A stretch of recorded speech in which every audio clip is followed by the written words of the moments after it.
Hi, Adam Lewis here with Sound Barrier and SoundBarrierHunting.com.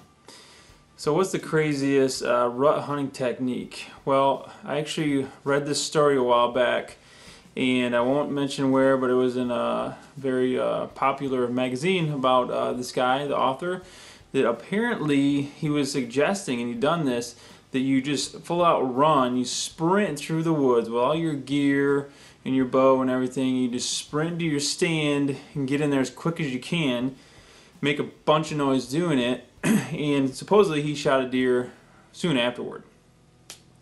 Now, I'm not denying that this could happen, that crazy off-the-wall techniques like this could work, and that deer might think that it's a rutting buck chasing a doe. And that was kind of the premise, that hey, it's just going to sound like deer running through the woods, like there's chasing going on, and the deer won't know any different. I have a major problem with this, and obviously it worked for this guy, but this is my opinion and take on it.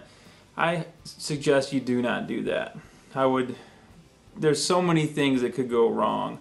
There's so many trip hazards and just things waiting to happen with all your gear, and you're a crazy man running it through the woods. You're gonna trip on something, you're gonna fall down, you're gonna break your arrows, you're gonna get hurt. You have these sharp arrows right next to you that could easily get jabbed right through you, slit your arm or whatever. But also, just the idea of making a bunch of noise on purpose is usually not a good idea. There's a few occasions where you want to make purposeful noise, like you're rattling or grunting or things of that nature, but I just would not suggest running through the woods. I'd actually suggest the opposite.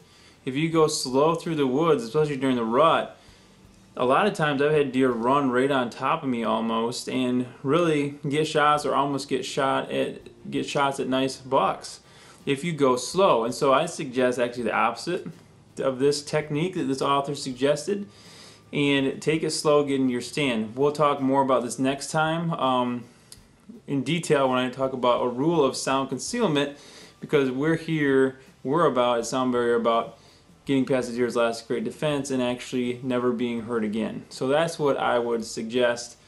Don't run through the woods, please.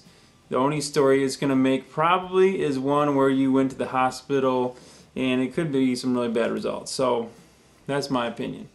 I invite you to subscribe to YouTube. Also, check us out on Facebook, Twitter, Instagram, and take a look at our webpage, and invite your friends as well so you can hear the latest science, tips, and techniques so you can get out there and never be heard again.